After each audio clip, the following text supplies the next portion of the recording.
The ashes. We've been waiting, salivating, anticipating, something we yearn, but can now start celebrating the captivating return of the urn.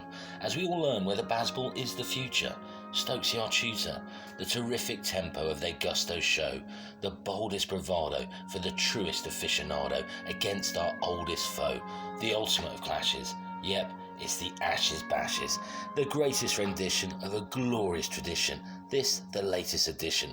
Am I having a premonition?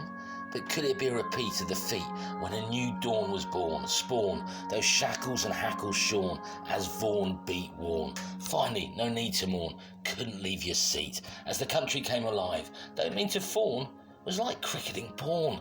Ah, the memories of 2005. You know we don't need to hedge our bet. They will sledge the gutter, they'll dredge for something to utter, try and get that edge, their template to agitate, aggravate, but we can foil and spoil their plan, make even the goat take note and stop him gloat, as our lads are well set, no need to fret, all our strength we must muster to bust their bluster, be tough, even a tad rough, off the cuff, to snuff their bluff, rebuff their guff, make them huff and puff, 'cause the way we have played has displayed we're no longer afraid, stronger, now made of much sterner stuff. So lovely to be no more under the cosh, whacked by the cloche of the endless slosh of bish, bash, bosh, tosh. No, not as succinct, but far more distinct and definitely not extinct. Sort of supposedly the same sport, seemingly only a name, because it's a very different game. It's hard to measure the pleasure of this treasure you can watch at your leisure. And yes, it's finally time to pander to a 5-day-long gander. Well, what could be grander than to sate your great thirst at the best fest, the first Ashes Test?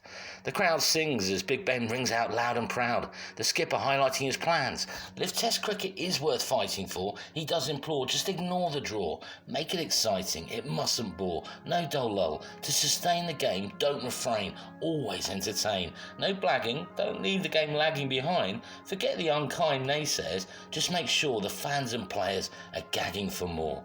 So the Ashes are finally not just near, but actually almost here.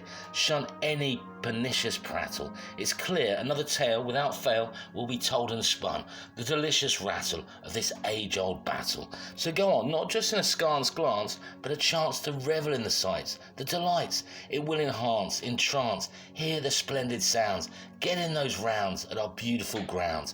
The heart pounds. At last, something this year to cheer. Connect us with our past, this cricketing sensation, a thing that does bring elation, deserves our adulation. Hear the noise. Our boys have jettisoned trepidation. No more procrastination.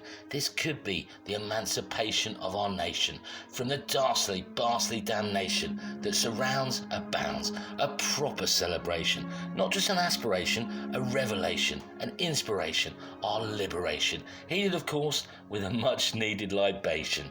Amazingly, there are some folks who are nonplussed, not fussed about the Ashes.